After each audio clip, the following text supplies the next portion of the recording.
Welcome to everyone. We're delighted to see a few committee members here and several new faces we haven't seen. My name is Randy Rogers. I'm the Bretton Woods Committee's Executive Director. And I want to first start by expressing sincere regrets on behalf of Jim Wolfenson, who was forced into an unavoidable conflict and couldn't be with us today. But he's very interested in this topic and sees, as do I, that this is a very timely dialogue, and not because of the real-time capital controls experiment taking place in the Mediterranean right now, but I think more broadly because of we're all living in the midst of several pretty fundamental economic shifts, and the likes of which no prior generations have seen. And our hope today is to just foster a dialogue, promote a healthy exchange of ideas around how the nature of capital flows play into that, and related policies and positions by emerging markets, by originators and recipients of capital, and by the IMF, which has a new institutional view on this subject. For those of you who don't know us, the Bretton Woods Committee is in its 30th year. We are the nonpartisan network of prominent global citizens working to demonstrate the value of international cooperation and to foster strong, effective Bretton Woods institutions for global well-being. And I know that's a handful, but if you have a chance to be in D.C. next month, May 15th, at our annual meeting, our 30th anniversary annual meeting, it's a great opportunity to get to know some of our members too, and to see one of our flagship programs. Our topic is considering how the IFIs, government, business, and society can end poverty in a generation. So that's no small feat. Visit our website at brettonwoods.org to learn a little bit more about us. Just a couple notes of thanks. Hollis Hart, Jean McQuaid, Don Callahan, the team at Citi, Audrey, Chen, Lee Wang, and others for putting this together. Thank you for that. Gary Kleiman, who's here, who's been a longtime committee member, who was instrumental in helping us thinking through the planning of this program. I want to thank now Paul Applegarth, our moderator, coming up here soon, who many of you may remember as founding CEO of the Millennium Challenge Corporation. And he's also a committee member who's been an advisor to several U.S. administrations and private groups on capital markets policies and issues. He has a particular expertise in Africa, which, whose capital markets and growth prospects are all the rage right now. Thank you to our excellent speakers for their willingness to join us and share their insights, and to our Bretton Woods Committee team, who's up at the front there. Please feel free to just tap Carmen or Susan or myself on the shoulder to learn a little bit more about the committee. So with that said, I'll hand it over to Paul Applegarth to introduce our panel and our set of speakers. Thank you, Randy. I'm going to start by speaking from here, and I encourage his panelists to speak from their seats if they would like. When we get to the question and answer, I will go to the podium. But as Randy indicated, today's topic is quite broad-reaching. It's needless to say the global financial markets have changed, and part of the issue today is how to respond. And much of these markets have been built on the principle of free capital flows. At least one of the panelists has argued that the principle of free capital flows rests on a weak intellectual foundation. At the same time, others might argue that the Bible rests on a weak intellectual foundation, but many people still believe in it and adhere to its core principles. So I think that may provide some context to what we're doing. Certainly the issue of free flow of capital dates back a long way, but many of us are familiar with President Mahathir in Malaysia. His response to the Asian crisis in 1997 was viewed as unconventional. At the same time, many people viewed it, in retrospect, as successful. China has managed its currency, and that is viewed by many as contributing to its growth. Hot money is a new phenomenon. In the past, you might be able to arbitrage the spice trade. If you arrived back from the Far East with salt before the first ships. But now we have money flowing freely in and out of markets with both much more liquidity in those markets and technology and communication systems that really allow information and capital to flow quite differently. And that is certainly a fundamental change in the way that markets operate, currency flows, and perhaps call for some changes in the way that capital flows are regulated. We have emerging markets as suppliers of capital rather than simply as absorbers. So today I hope we will talk about the role of regulation and governance, and more specifically what is the appropriate role of the IMF, the European Central Bank, and national central banks. How do new phenomena like quantitative easing and large and chronic budget deficits affect this topic? What are the implications of recent events like Cyprus? And more specifically, given the interest of this group, what are the implications for emerging economies, investments, growth, and development? Some people in this audience will most want to know, how do we make money on this? And I think others will want to be interested in how will the people in these countries be impacted, and how should the policy world address those? We have a very distinguished panel of speakers, representatives of governments and international institutions, academia, and representatives of the private sector. And I will introduce them individually before they speak.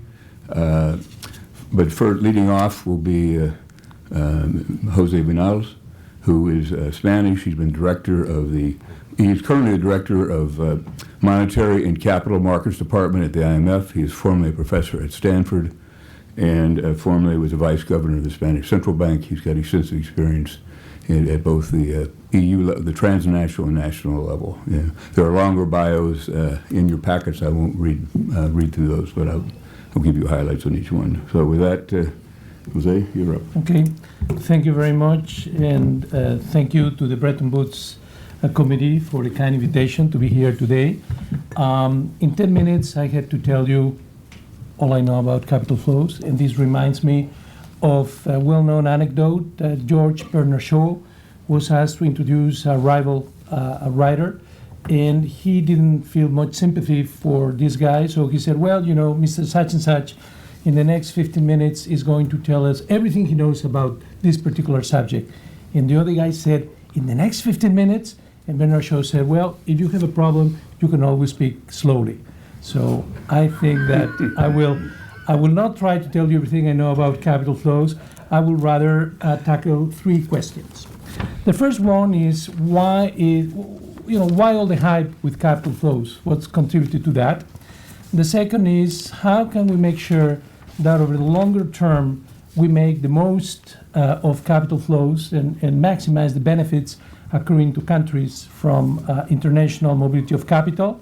And the third one is the short-term question, which is how can we manage the challenges which come associated with very sizable and volatile capital flows, in particular so as to maintain macroeconomic and financial stability.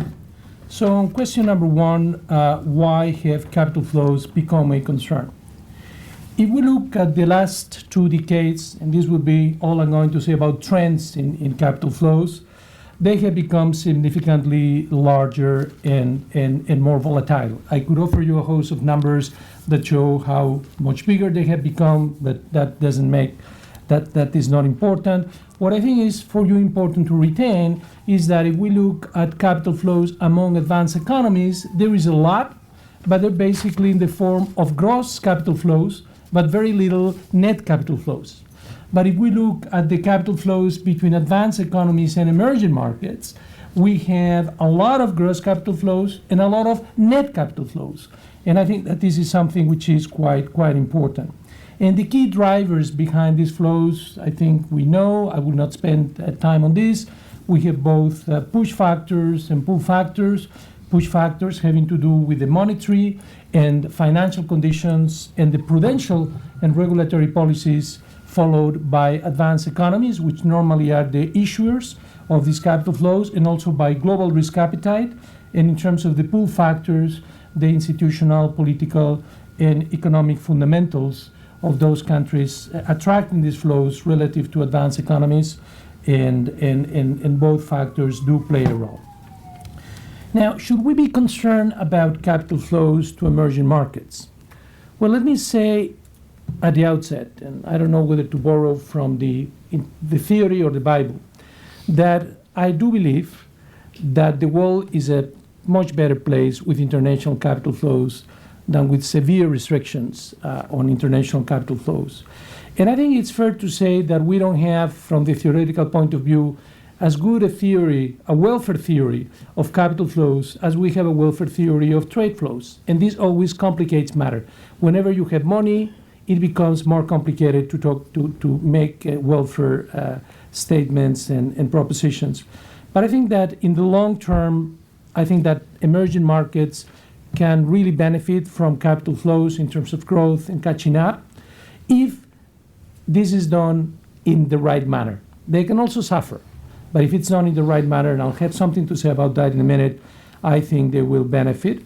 And over the short term, I think that capital flows are very helpful for smoothing cyclical fluctuations in domestic consumption and investment, although, as we have learned many times, capital flows can also be the source of contagion and can transmit macroeconomic and financial instability through countries.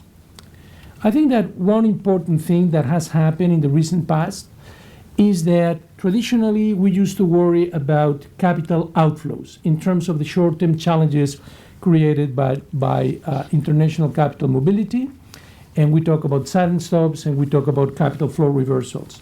And the Asian crisis, for example, and many Latin American crises in the past have to do with that. But more recently, we have come to be worried about capital inflows and a surge in capital inflows, particularly of portfolio inflows, something that has posed important challenges for a number of Asian economies and Latin American economies. And these challenges are often magnified by gaps in countries' financial and institutional infrastructure. So it's not just the capital inflows, it's the interaction of these capital inflows with gaps that exist and deficiencies which exist from the country's viewpoint. So let me go to the second question that I have, which is how can we reap over the medium term the benefits of capital flows while recognizing and countering the risks that I've just talked about. And this is the view that we have recently espoused at the IMF. This is what our moderator, our chairman, referred to as the integrated view. And so let me go to the long run. And in the long run, our view is that benefits are not automatic, but benefits are largest when countries embark on the capital liberalization route after having satisfied certain preconditions regarding financial development, institutional development, and also a sound macroeconomy. And insofar as the process of liberalization is well planned, well timed, and sequenced. So we think that one cannot talk in the abstract about, are capital flows going to be a good or bad for you? They can be good, but you have to make them good by accompanying the liberalization process, and once you're open, by putting in place policies that can help you extract the maximum from these capital flows. So where we are now is that while there is no presumption that the full 100% liberalization of the capital account will be an appropriate goal for all countries at all times, overall, we continue to think at the fund that most economies can, over time, much benefit from well-managed processes of capital account liberalization. And third, let me tackle the short-term question, which is, okay, but how do we manage the challenges coming from sizable and volatile capital flows that, for example, can lead to a very sharp appreciation of our real exchange rate, which will last a couple of years. We will have whole parts of our tradable sector wiped out, and then the exchange rate goes back to normal, but we're out of business. Or how can we manage the sometimes important domestic financial stability implications coming from capital flows, which end up creating problems of excess domestic credit growth and domestic asset bubbles. Well, our response here has two levels. And the first I want to emphasize, because people don't talk so much about it, but I think it's equally important as the second, which is structural reforms. Emerging markets, which are prone to have sizable and volatile capital flows, need to develop their domestic financial markets and their domestic financial sectors with appropriate regulation and supervision so that they can do two things: that they can effectively and efficiently intermediate higher levels of capital flows, and second, that they can be more resilient to capital inflows and particularly to capital outflows. And let me give you two concrete examples of countries which have done, in my view, a very good job. Mexico and Malaysia. These are both countries which don't use capital controls. These are countries with free economies, free financial systems, and these economies are very resilient, and they have worked a lot over time to develop and properly regulate domestic financial markets so as to be resilient to inflows and outflows. So I think that these are two good examples. But having said that, I think that this is a necessary but not a sufficient conditions sometimes, and that there are times where you have such a surge of capital coming in, for example, that it creates problems to you. And the question is, how should you respond? Our recommendation, in our view, is that you should respond by using policy tools. And the first tool is to let the exchange rate move.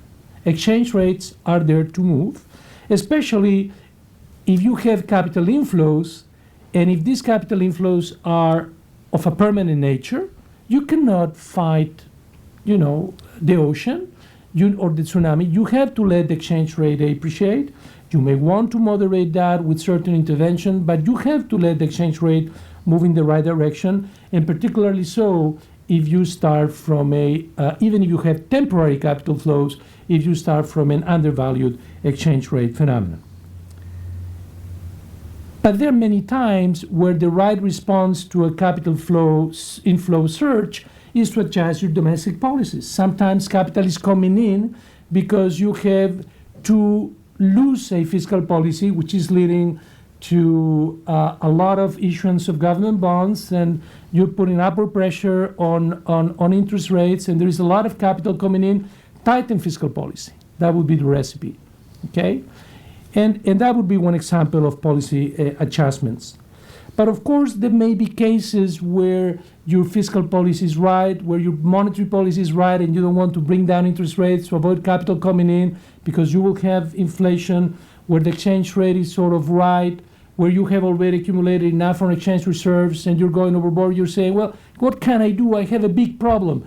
And under those circumstances, we at the fund say you could use some what we call capital flow management measures, which include measures to aim directly at limiting capital flows, but you have to be sure that you cannot combat the problems caused by these flows by the measures that I've just mentioned, and that this is not a substitute for the needed adjustment in your economy, okay?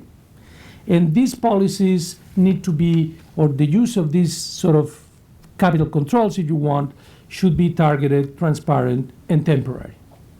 And this is the policy prescription that we have for the liquidity absorbing countries, if you want. But we also have prescriptions for the source countries, basically saying we understand that you are having the monetary policies that you have because that's good for you, but you should bear in mind also the spillovers for the rest of the world, for other countries.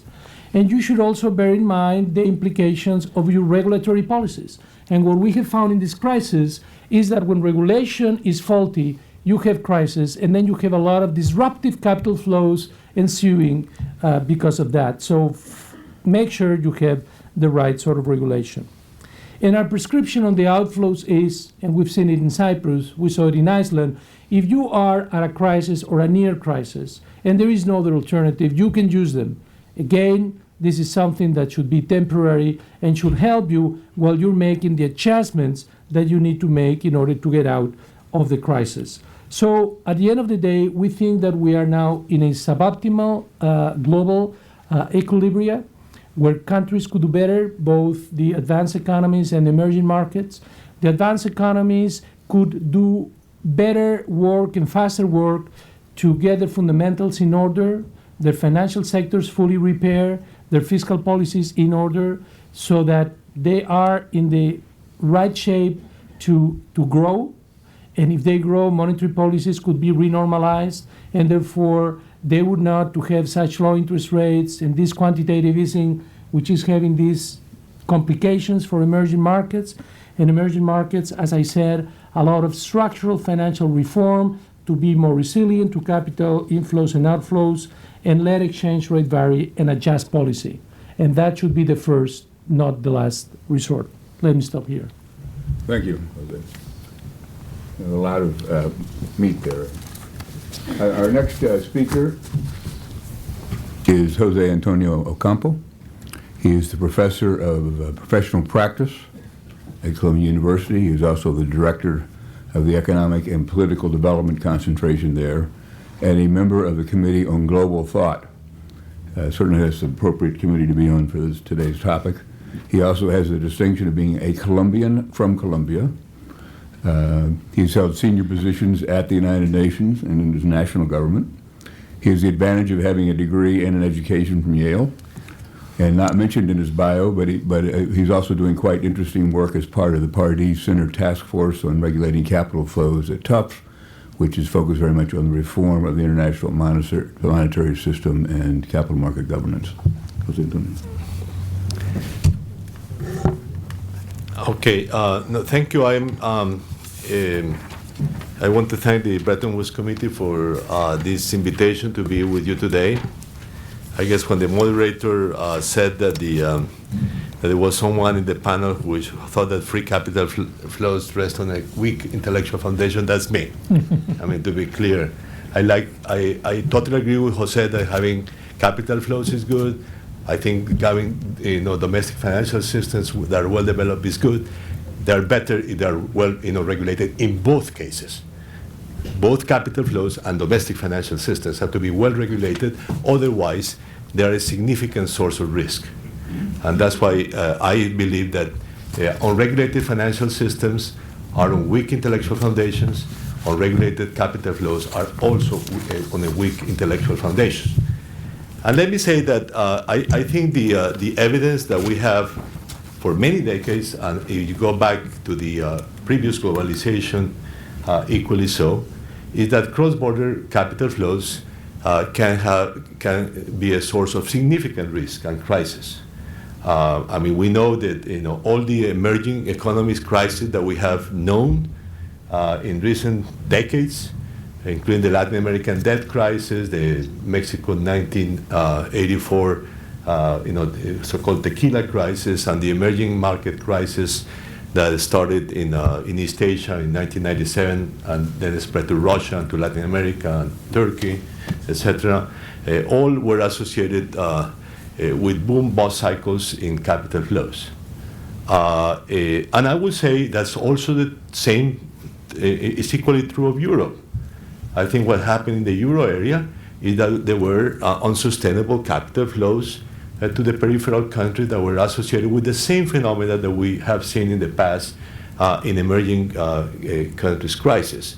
I mean, an excessive reduction in risk spreads with a significant increase in capital inflow that were not sustainable and that eventually led to a crisis. And we have seen in Europe is a total fragmentation of finance, which actually questions whether they should have totally free capital movements within Europe itself, which is an issue that I'm not going to talk about, of course. So I really think that when the G20 recognized that there was a significant deficit in the regulation of finance, they should have included cross-border finance. And I never understood why cross-border finance was never part of finance according to the G20's definition of regulation of finance. I think they should have included it. I'm happy that the IMF took the issue and led to this institutional view that was approved, the last last November, and which Jose has presented. So I was actually going to present the view, but since he left, I'm trying to put some caveats, which I see in that view, in my perspective. So the essential. First of all, I think the IMF institutional view approach was a significant step forward. I think it was a recognition of what many of us critics of free capital flows have been saying for a long time,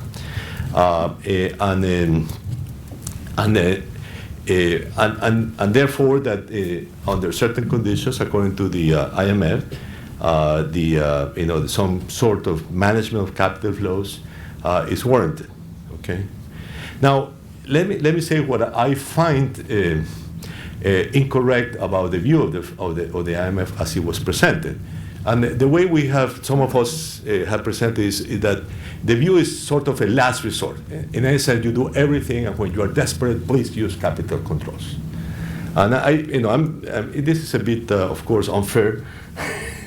with that perspective, but tries to present the opposite view. So yeah, you have to let the exchange rate appreciate, adopt countercyclical fiscal and monetary policies, and and then accumulate foreign exchange reserves. And if that collection of policy doesn't work, then yes, please use capital controls. And I think the view is actually incorrect for one basic reason, is that for emerging markets which are faced with pro-cyclical capital flows, the increased volatility of finance that the IMF has actually shown quite correctly in its analysis, the basic problem is that your capacity to do counter-cyclical policies is significantly limited by capital flows, by free capital flows. In other words, you are in a sense encouraged to do pro-cyclical policies, which is what generates the risk and will eventually lead to crisis. And we have seen that phenomenon so many times in so many countries, including in emerging Europe in recent over the last decade, that I think is quite important. So for example, you have an inflow of capital, which you consider excessive, and you think the economy is overheating. Okay, so you say, use countercyclical policies. Yes, countercyclical fiscal policies, okay. Although, countercyclical fiscal policies, as everyone knows, any finance minister knows, it's not so easy because budgets are long-term. You can certain margins. You cannot, in particular, respond very strongly to a phenomenon of a short-term character as massive capital inflows. I mean, you can do, over the cycle, yes, you can take countercyclical fiscal policy. So they are generally insufficient to manage the problem. Countercyclical monetary policies. Well, actually, countercyclical monetary policy is actually going against the wind. Because what happens is that when you have a lot of capital inflow and risk spreads are actually falling, the pressure is for your domestic interest rate to fall, not to increase, which is what the countercyclical monetary policy implies. So when the authorities try to increase interest rate under those conditions, what happens is that you get a huge, massive exchange rate appreciation. And that's, you said, exchange rates are to adjust. Yes, but they are not to adjust too much for an emerging economies, which have been told for several decades that they have to be more export-oriented. So it's like saying, well, you'll be export-oriented, but please give your export the most volatile policy variable, which is the exchange rate. So actually, it doesn't make sense to be export-oriented and then having a very volatile exchange rate. And for those reasons, you may not want your exchange rate to appreciate too much. Then you say, well, accumulate reserves, which everyone does, yes, but foreign exchange reserves is generally a bad investment. Why? Because you are essentially absorbing, through foreign exchange reserves, capital flows which are of a private origin and therefore relatively costly, and investing them in U.S. treasuries. I mean, So as I said, central banks of emerging markets have become good intermediaries between the private sector and the US Treasury. I'm not totally sure that that's the main function of central banks in emerging markets. But that's exactly what they're doing. So it's not a good investment. It's a loss of money for the countries to accumulate excessive amount of reserves. And that's why those of us who believe in capital account regulations, which is the term I have been using for a long time, say that this instrument has to be an integral part of your policy package. From the very beginning, you don't have to wait until the end until you are desperate to use it. Actually, you have to build it as part of your macroeconomic policy. So the IMF is correct in saying you cannot substitute a good macro policy for this instrument. But what I will argue is that that instrument is part of a good macro policy. You have to be it has to be an integral package. That it has to be countercyclical fiscal policies, countercyclical monetary policy, some level of exchange rate accumulation, some appreciation of the exchange rate when you have an excessive inflow of capital, etc. But it has to be an integral part of that policy package. So no last resort considered as a part of a normal policy package, part of what the IMF now calls macroprudential regulation. This is part of it. Now, the other issue that I have with that view is that they should be temporary. Well, yes, they may be temporary or not. I mean, it depends on the conditions. But what I think is absolutely clear is that when you want to have, you use this instrument, you have to have a normal institutional way of doing it. Doing it at a crisis situation is actually the worst recommendation. That's what Cyprus is doing now, a desperate move. That's what Argentina did in 2001, a desperate move. Those are the worst kind.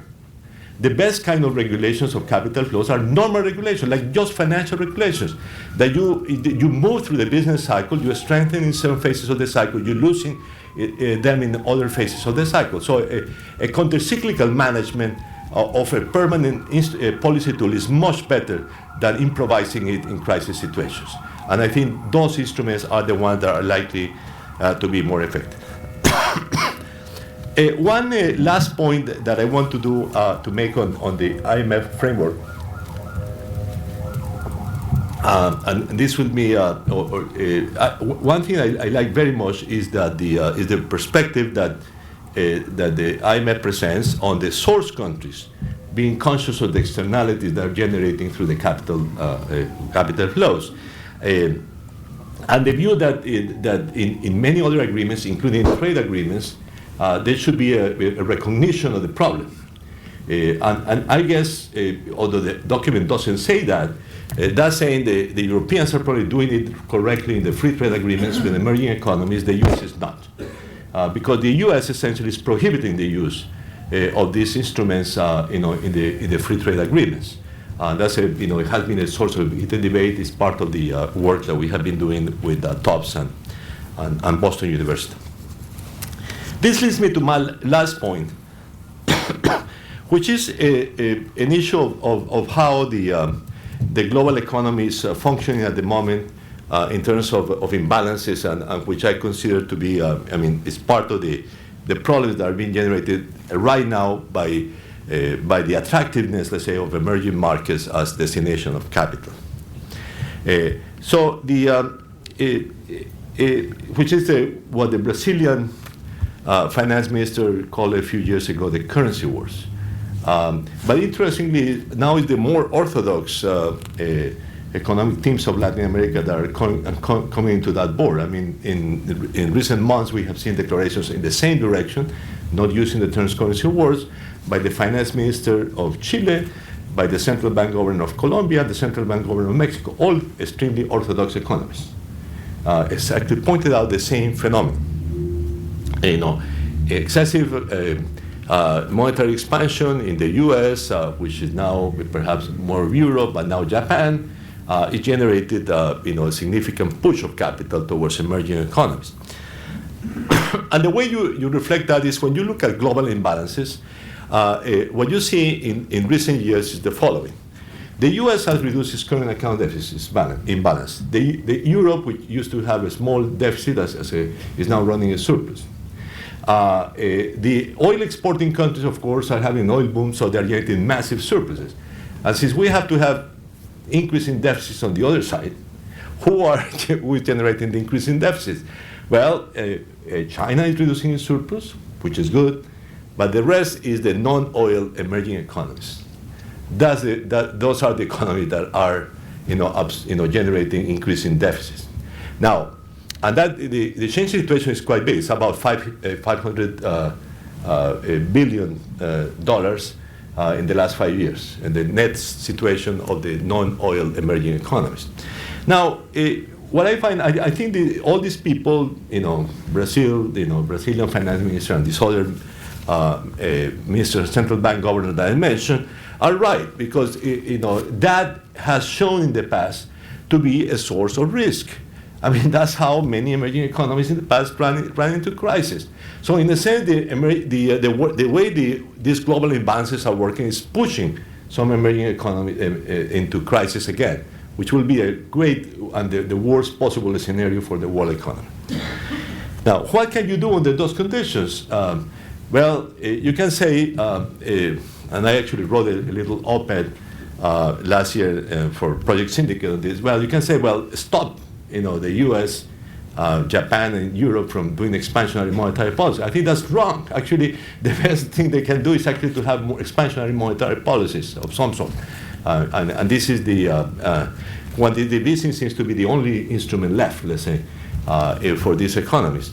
So I don't think the problem is. I mean, the problem is how to detach that from generating the massive capital flows into emerging economies and generating the risk that over there. So actually, the best global solution is a solution that involves expansionary monetary policies in the industrial countries together with some regulation of capital flows.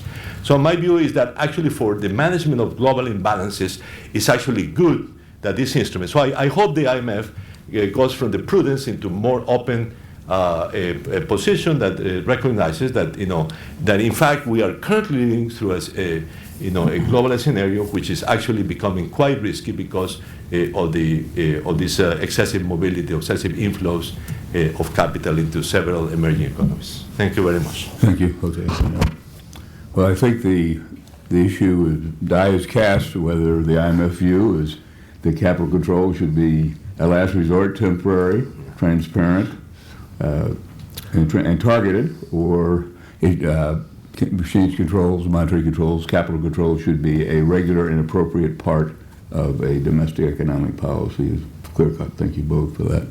Our next speaker is Guillermo Mandino, who is from Argentina. He is currently the managing director and head of emerging market economics and strategy at Citibank, and he's been there since January 2011. Previously, it was at Barclays, Lehman Brothers, and before that was president of Macrovision Consulting.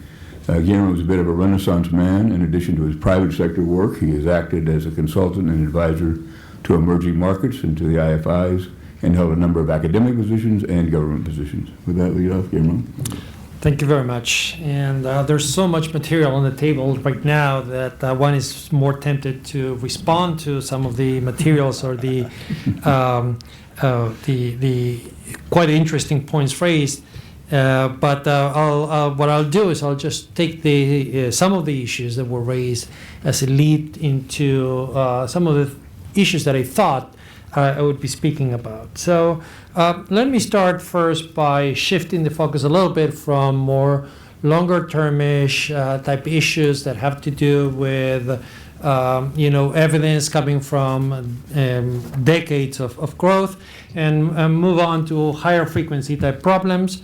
And so what I'll do is I'll spend my first couple minutes of my presentation talking about try to de-dramatize the issue of capital flows, as we've seen in response to the currency war stories that Jose Antonio was talking about, or the massive expansion in the balance sheets of advanced economy central banks. So I'll deal with that first, then I'll move on to discussing a little bit about the issue of what works and what doesn't work in the world of capital controls, which sort of brings me a little bit closer to some of this policy discussion that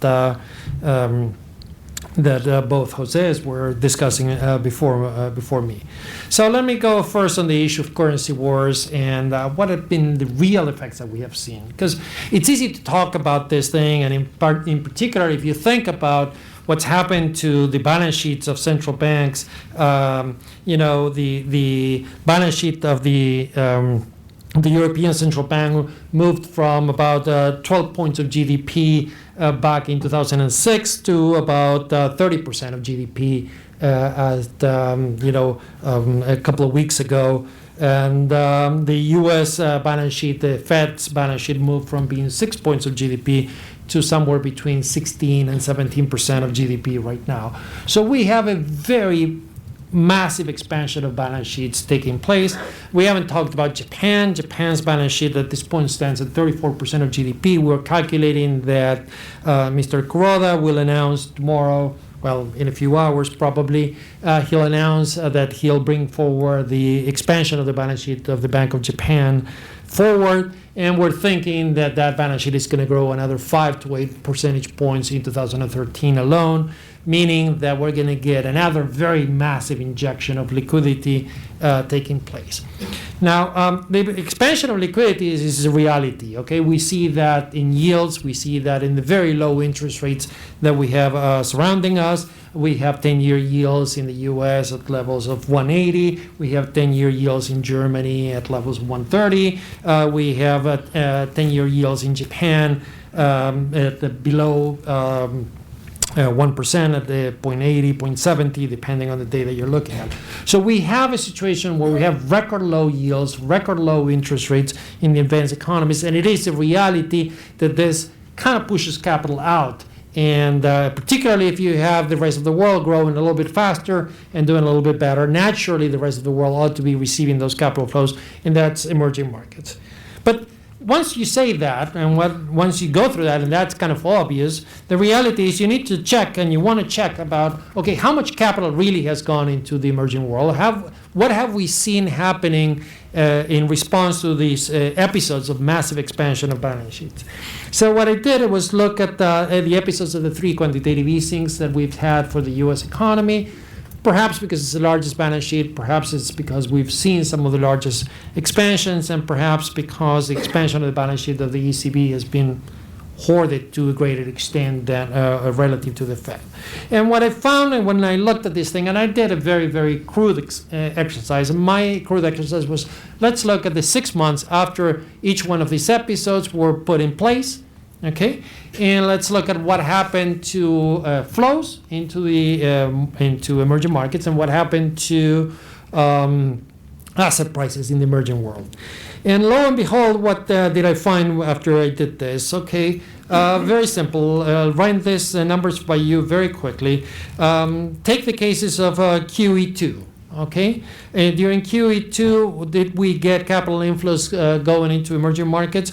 Well, in the hard currency world of bonds, we saw actually an outflow of bonds. Over the next following 6 months to QE2, instead of seeing inflows into portfolio managers and managed external debt of the emerging world, we saw that outflows. Now this, you have to be careful, because we do see a trend up in terms of the assets under management of all these institutions. And this trend has been there for the last 15 years.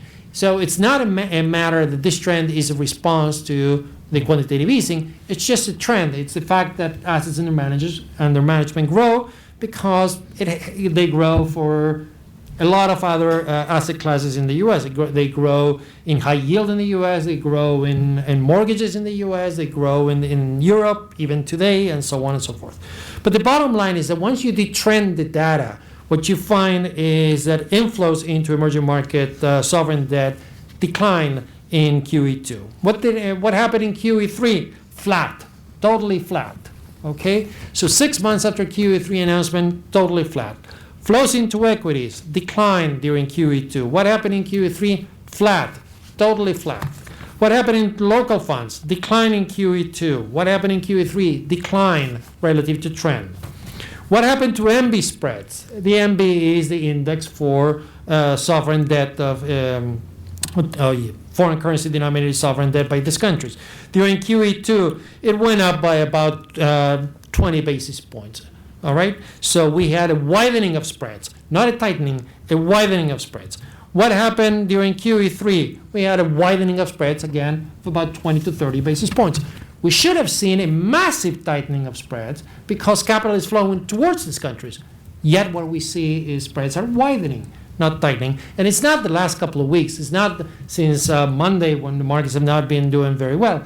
This is a phenomenon over the last 6 months. It's very consistent. What happened to the MSCI, that is the index for the equity markets of the emerging markets? Well, we had about 10 to 15% rally. But compare that to the U.S. equity market that went up by at least 15%. All right? So we have that emerging markets underperformed, equity markets in emerging markets underperformed what we saw in central economies.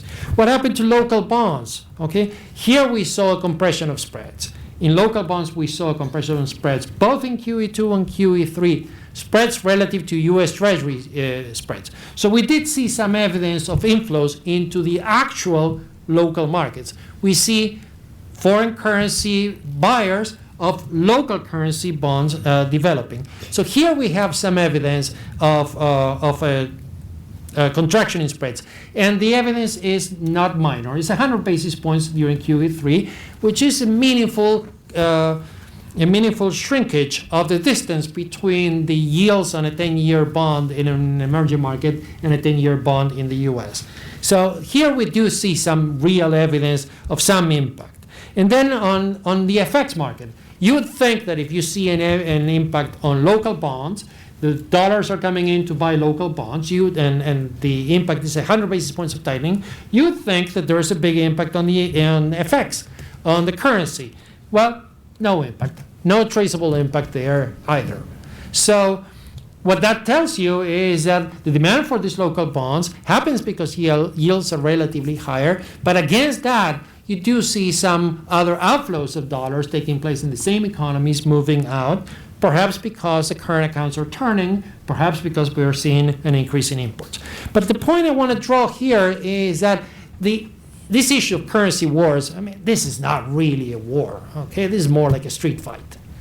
So we don't have a whole lot of evidence that we have seen massive currency wars or that we have seen massive impacts on emerging markets. And this is remarkable because we've seen a lot of talk from the policymaking world about this, and yet the reality is that we have a very hard time tracing it back to the data and to market prices. There's a couple of other interesting angles to this, and Jose Antonio raised it a minute ago, and I think that was a very important point. And it is this notion of the loss of the ability to conduct counter-cyclical policies by emerging markets. And I think that is a truly critical sentiment of most emerging market policymakers. When you talk to them, and obviously these two gentlemen do that a lot more often than I do, but when you talk to them, they always tell you that they feel constrained by the low interest rates abroad, they feel constrained by capital flows, they feel increasingly constrained by the currency. So there is a general sentiment that policies are being constrained. And some of the constrained meaning that they cannot do the policies they would like to do under the current circumstances. The funny thing is that we've seen interest rates coming down during QE3 by about 25 basis points on the average of emerging markets. Okay, so some countries have cut interest rates, say Mexico, by 50 basis points. Some others haven't. Okay, but the average across emerging markets is about 25 basis points reduction since QE3 until now for the world. But during QE2, emerging markets increased interest rates by about 40 basis points. So the evidence is not terribly convincing one way or the other that these guys have ultimately been restricted from doing what they wanted to do. Okay, some of them probably felt a little bit more restricted, some of them less so, but the reality is that we don't see a whole lot of action there. So what's the message here? Well, the message here, I guess, is let's not be excessively dramatic about capital flows. If in an episode that it is a historical experiment, of a massive expansion in balance sheets, with record low interest rates in advanced economies, if we respond to that by altogether moving to a world where we impose capital controls right and left, then we may be doing more harm than good. And so I actually want to move now to discussing whether we could do more harm than good in doing this thing. So the next question is what works and what doesn't work when you try to do capital controls.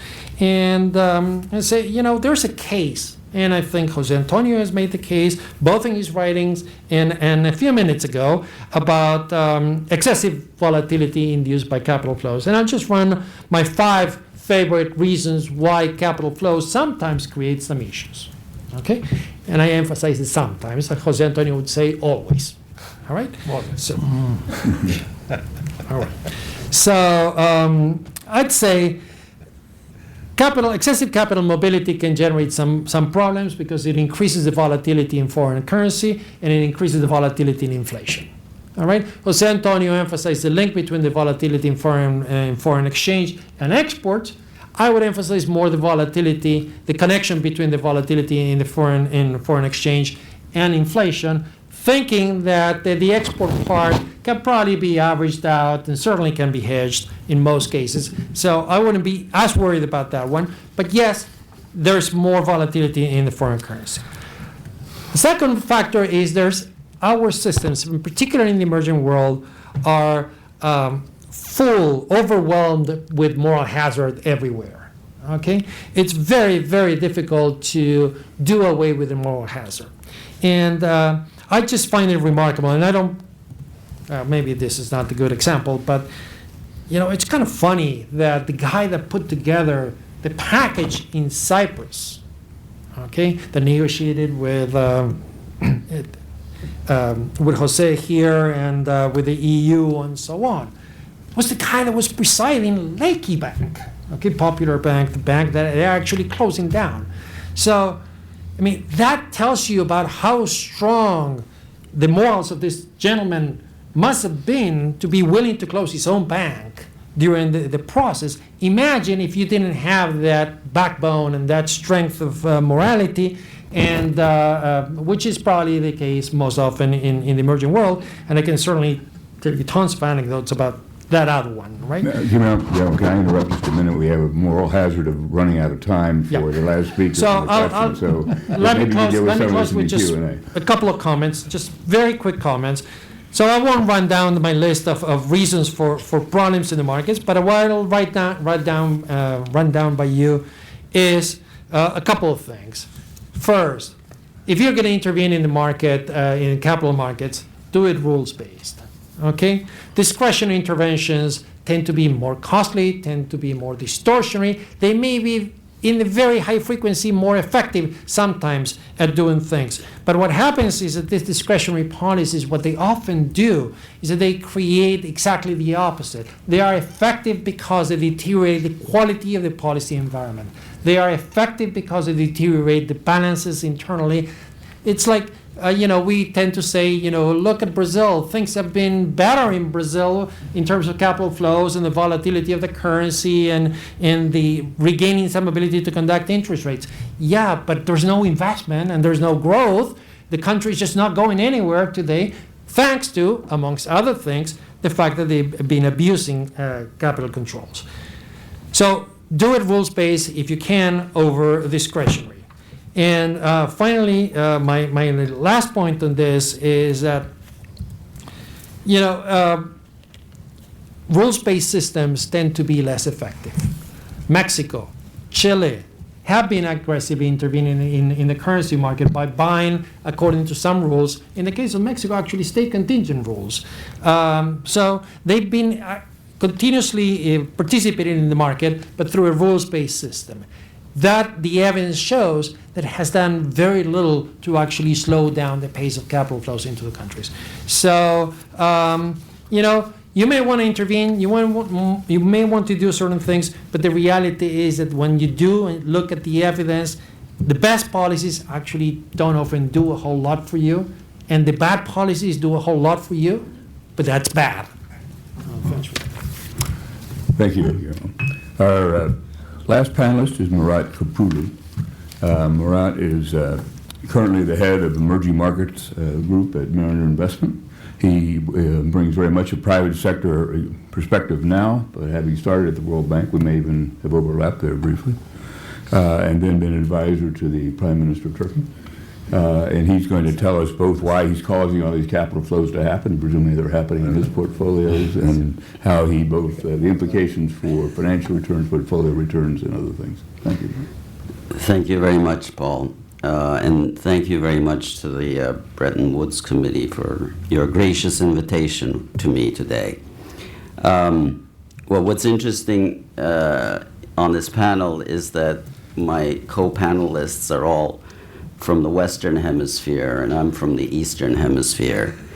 And in the oh no, that's not true. Oh, sorry. Spain is still. Oh, no, I'm sorry. At least it was when I left a few years ago. Spanish speaking somehow. Spanish speaking. Okay, sorry about that. That's true. So no, what is intriguing about this whole discussion, and I have a few more general comments about what we're seeing from a private sort of investor perspective and what our colleagues are seeing, in emerging market funds, basically, who are putting money to work, whether it's in the capital markets and equity markets and bond markets of tradable instruments in many of these markets, or whether they are private equity investor friends of ours, venture capital investor friends of ours, putting money to work in these markets. This issue of Cyprus, is a major conundrum for us, a major change of the rules of the game. I mean, this is something that I don't think many people understand. It's a serious break.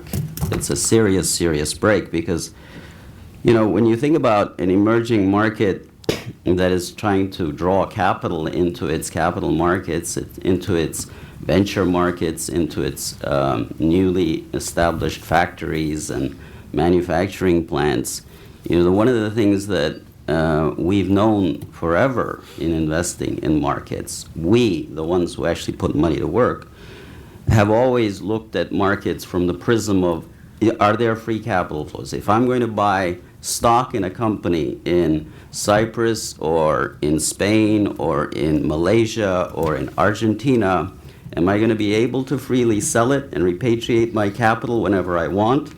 And just because Argentina is doing extremely well and FX reserves have climbed to astronomical levels, I'm going to start hearing about new taxes on dividends. I'm not going to put money to work in Argentina. It's not going to happen.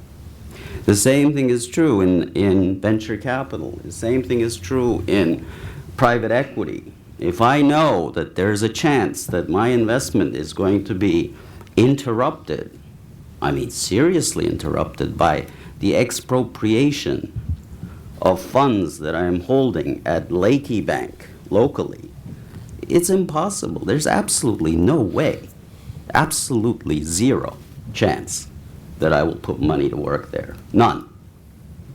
And this is being lost in this, somewhat intellectual discussion about, well, shall we use fiscal policy and somehow manage interest rates up, to better manage the currency or better manage foreign exchange inflows? Or should we put some new financial transaction taxes, to work?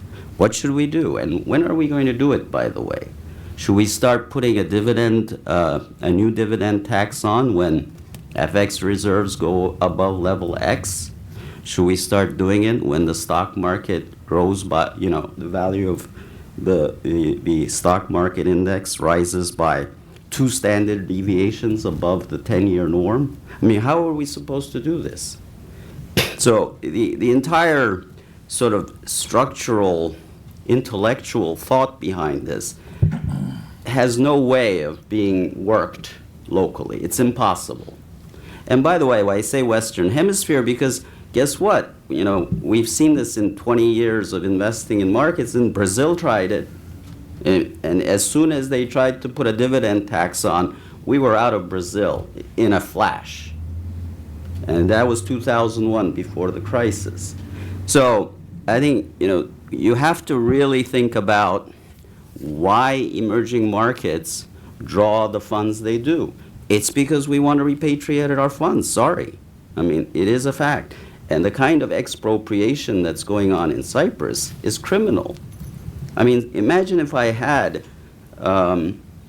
funds at one of the Cypriot banks, and I had $40 million at work in the stock market. Of course, it never works that way because our depository is elsewhere, thank God. But the bottom line is, what I'm going to be $20 million, $30 million of my funds are going to be expropriated because it happened to be sitting at Laiki Bank? I mean, that's ludicrous. That's beyond ludicrous. And nobody's thinking about these issues, and I think this changes the rules of the game dramatically. In fact, I'm now worried about European countries. I should be worried about where my depository bank, Citibank, has my money in Europe. I'm sorry, but I should be worried about that. And this is something that, frankly, we're all talking about. I mean, we have back office discussions about all this all the time. I mean, it takes us forever to get a depository or a brokerage company approved by the back office of a company like ours. I mean, imagine if one of them has any issue about repatriation. They'll be shut down immediately. There will be absolutely no transactions allowed through that brokerage firm. None. So, I mean, these issues, you know, to me, there needs to be a lot of thought about this. And the way the Cyprus thing has been approached by actually expropriating funds from depositors is absurd. Absurd. Unacceptable. Totally unacceptable. I mean, I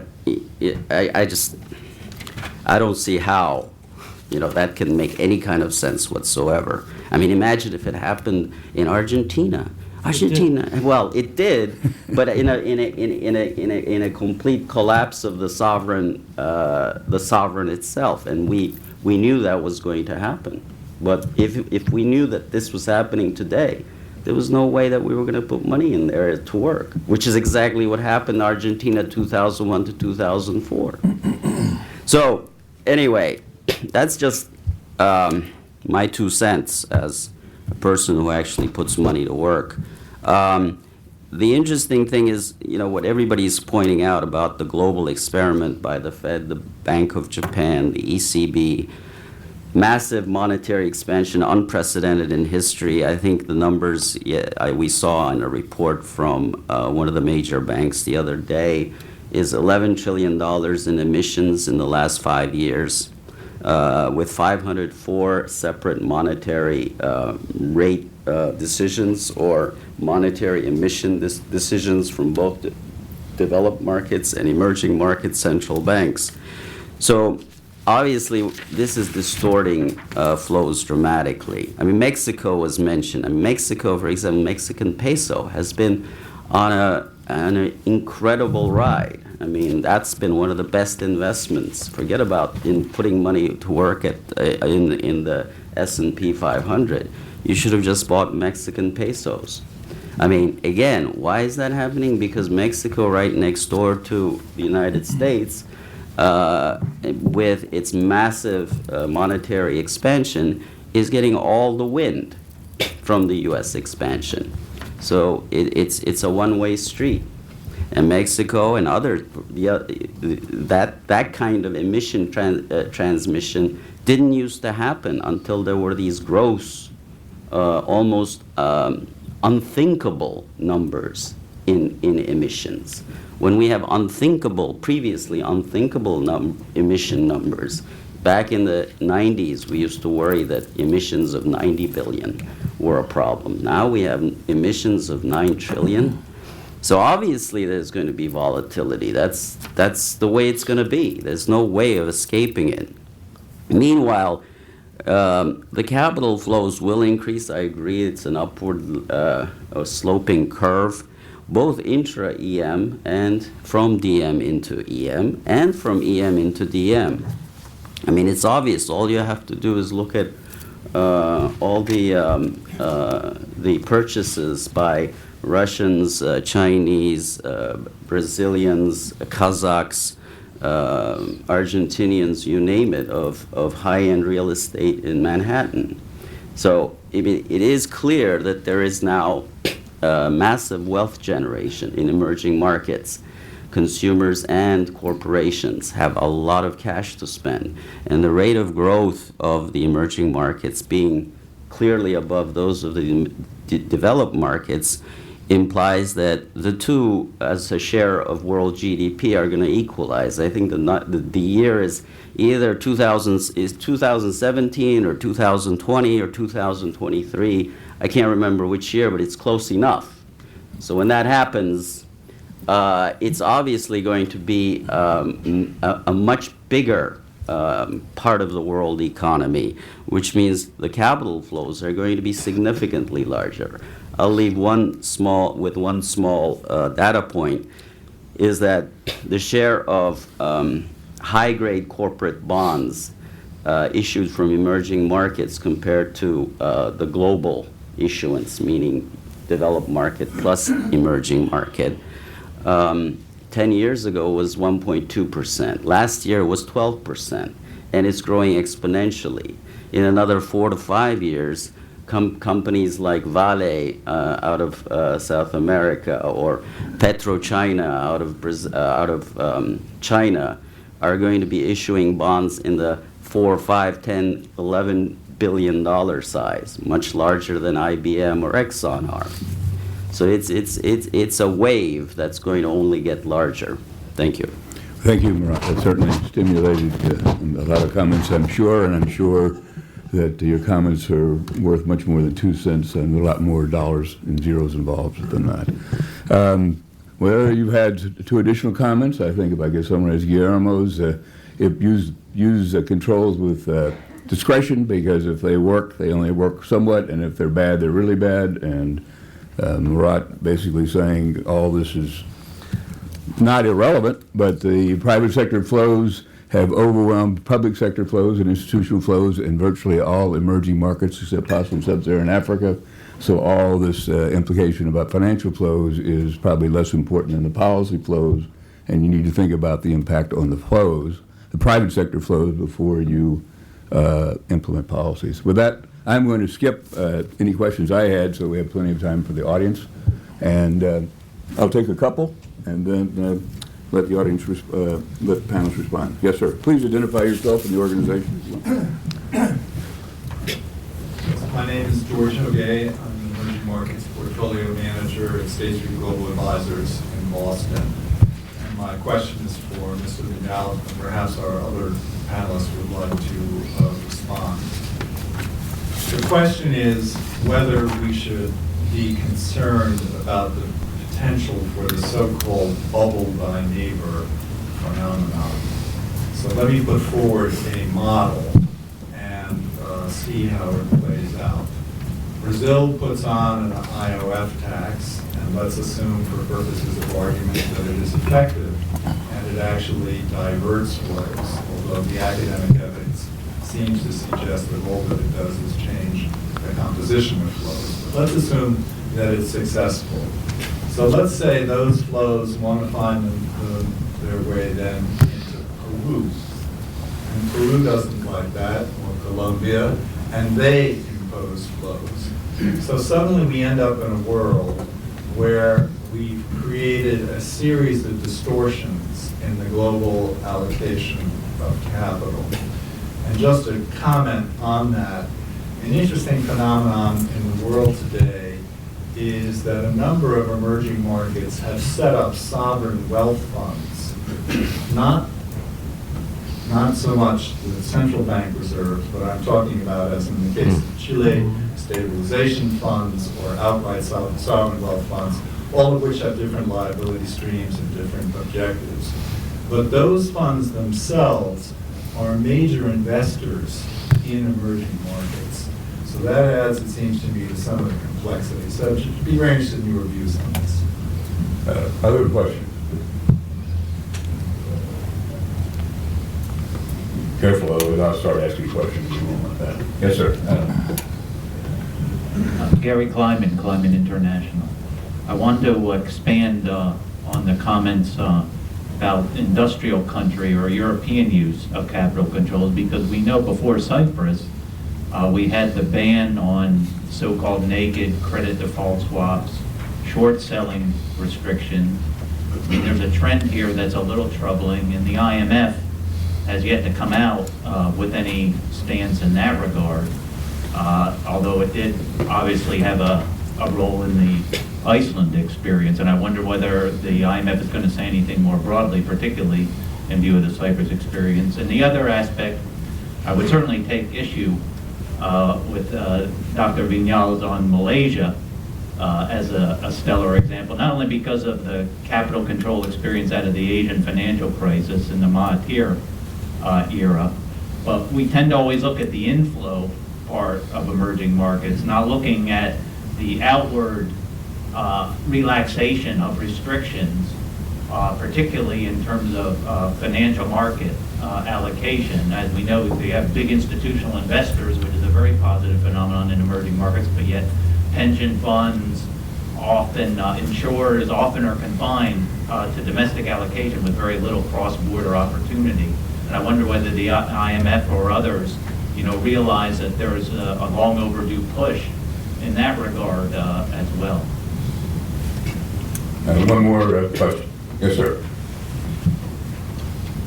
Kareem Basta, III Associates. I think, when I think of the notion of capital controls, it's something that bridges residents and non-residents. And when we see what's going on in Cyprus and Greece last year, it brings more to mind banking and securities regulation, but obviously, these affect people outside of these areas. And so I'd be curious to see your thoughts on how an international organization deal or handle situations like this when country X decides to haircut depositors or sovereign bondholders in the United States. Even during the S&L crisis, uninsured depositors got all their money back. We set up RTC, and it was a political workout. It had nothing to do with capital controls. No one even talked about it that way. So be curious as to your thoughts. Let's turn to the panelists. And I think the first question is directed to you, but everyone should intervene. Would you like to respond first, and you go to Gabriel? Okay, let me just say a few things, and I will be brief in order to leave time for other questions and other intervention by fellow panelists. Yes, what you term the bubble neighbor issue, I think it's a good name, and it's an issue that I frankly worried about. And in fact, we got into looking at the multilateral impact of sort of domestic or national capital flows because of this preoccupation.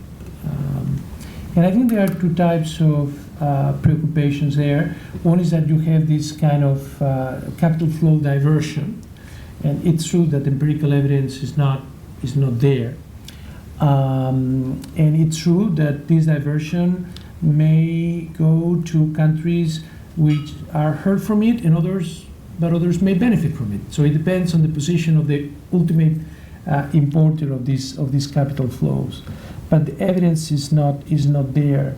What I would be more worried is about something that Jose Antonio mentioned, and which I think is a concern to me, but we have different views, and different views are fine, which is that you could have kind of a demonstration effect. If Brazil does it, why don't we?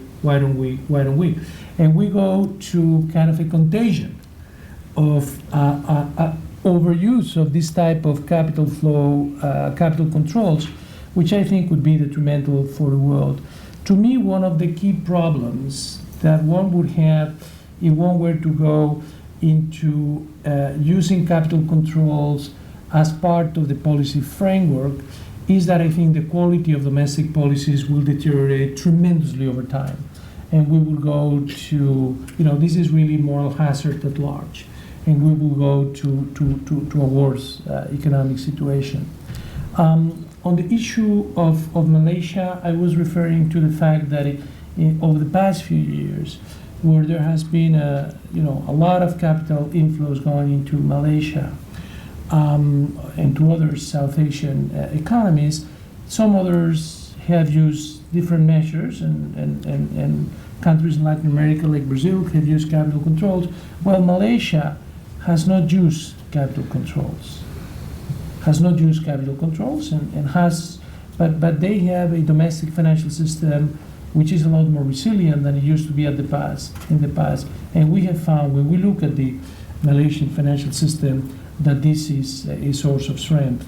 And I think that, going back to something you said in terms of institutional investors, I think that it's not good to have limitations confined to the domestic economy. This can lead to the creation of bubbles and this type of problems. I think that we should reduce home bias, both in advanced economies and emerging markets, and I think that some appropriate sort of regulation would be appropriate. And we know of all the instruments that you can have in order to hedge and in order to have a higher foreign currency or foreign investments in these domains. On the issue of what has the fund said and not said on things like NEC prohibitions on sovereign CDS or capital flows, controls on capital flows, well, we have said things clearly. We do not like the prohibition on NEC sovereign CDS. We don't like. We think it's a bad idea. We think that it's something that doesn't solve the problem. On the contrary, it could aggravate the problem. And in fact, a few days from now, we will be publishing a specific study on the functioning of the sovereign CDS market, and we will reiterate these points in an even more extensive manner. On the issue of controls on capital outflows, we think that this is truly exceptional, and exceptional meaning Iceland, now Cyprus, because of the specifics of the country, but this is something that we don't think is a good idea to use in a recurrent manner. But we think that there may be very extreme circumstances, and in the case of Cyprus, we thought, and also the European partners who are not sympathetic to capital controls in the European Monetary Union, that this was actually unavoidable. And what we would expect is that these controls are lifted as soon as possible. Other panels like to comment? Yes, well, I guess I have bad news for Jose, because according to the IMF data, the use of capital account regulations of different sorts is quite widespread in the developing world, in the emerging world, and it's actually increasing according to the data that is produced by the IMF. So I'm afraid that your worst scenario is materializing. Not that we love it, but if it's happening. No, I know. According to the IMF articles of agreement, countries are free to do that. They are. So my not what we recommend, but you're right. They're free to do that. Yeah. No. Well, now you're partly recommending it, which I think is a step forward, actually. Yeah. No, you are. I mean, the document, the institutional view, does recommend capital account regulation on several conditions. I mean, that's exactly what it says. Under some circumstances. No. On the anyway, but my point is the following: for the private sector, the worst is to improvise regulation under crisis conditions. The best scenario is to have rules that may include regulations on domestic finance, regulations on securities market, regulations of different sort that are stable and then are managed like monetary policies managed in a counter-cyclical way. So, for example, since I was finance minister of my country, Colombia, when we use prudential capital account regulations, which is what I call the reserve requirement on capital inflows, which were used again in Colombia in 2007, 2008, and I think they should be using them now again, and they probably will at some point. I would say that is a scenario, the instrument that you can actually manage, and that every private actor knows that it is there. It's just like, for example, for domestic depositors, know that, the domestic banks, the reserve requirements can be changed. I mean, that rule is known to everybody. I mean, so I think rules that are stable, that allow for capital account regulations are much better for the private sector than improvising under crisis condition. So I think Cyprus is a terrible precedent, not exactly for the same reasons because that were highlighted, but I think it's a terrible precedent, and other crisis policies are bad for the private sector. But a normal regulatory framework is something that the private sector learns to manage. And so I am for a stable framework, and I think that's a much better, a framework that you can actually manage in a counter-cyclical fashion. Okay. We were supposed to end at 6. We started late. I'd like to go to 6:05 and then cut it off, because I think the discussion is going there. If there are other questions from the group, otherwise I'd like to ask them. So. Well, let me ask Murat, from your perspective, is there any difference from an investor whether the exchange control, the capital controls would be targeted, transparent, and temporary, or that they'd be a regular policy tool but implemented with a sense of stability and rules, in some sense of governing rules? Is it both scare you away? Do they scare you away differently? How does that impact you? Well, I can understand Professor Ocampo's mechanism. There are plenty of what we might call macroprudential mechanisms that can be instituted via central bank or financial or finance ministry regulations that are, as you put it, stable and long-term as opposed to temporary or sudden.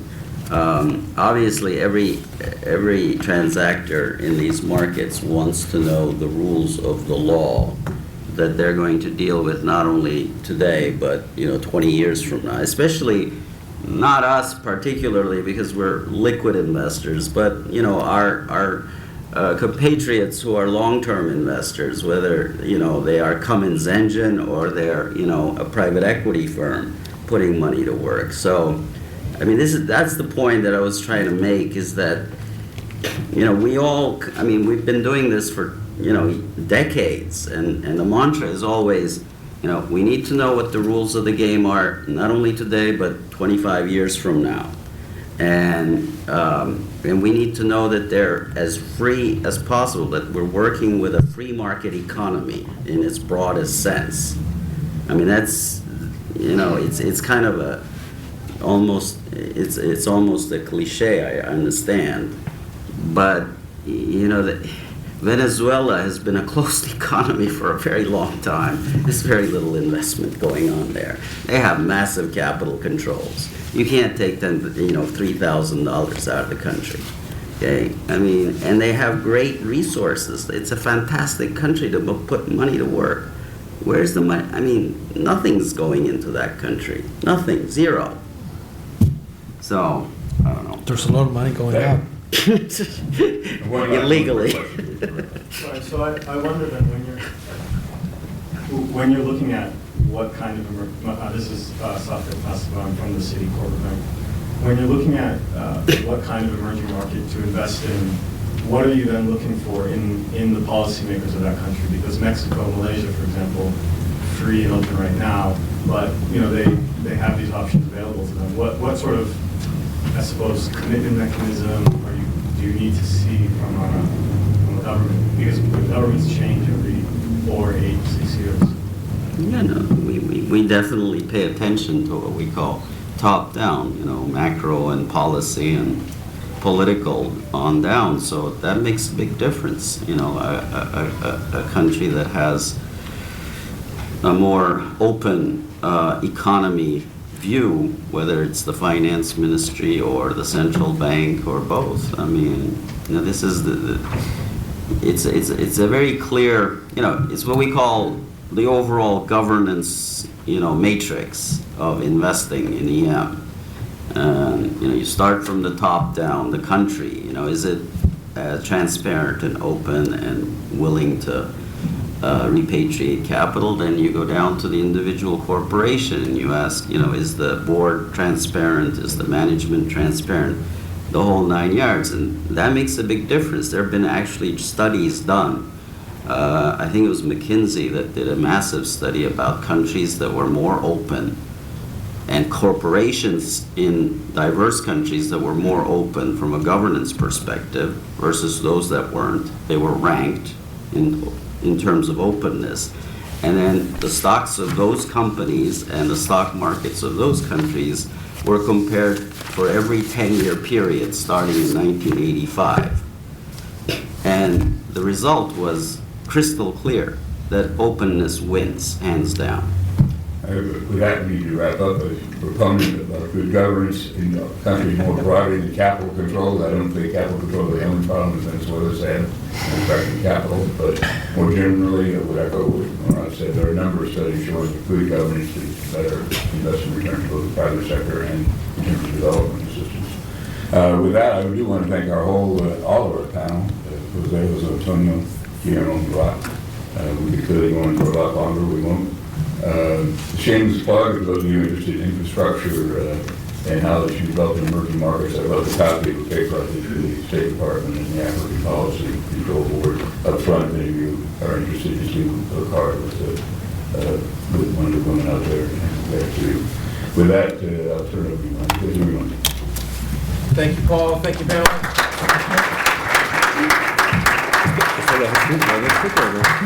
Thanks for the candid discussion, and we look forward to seeing the next program. Thank you. Interesante.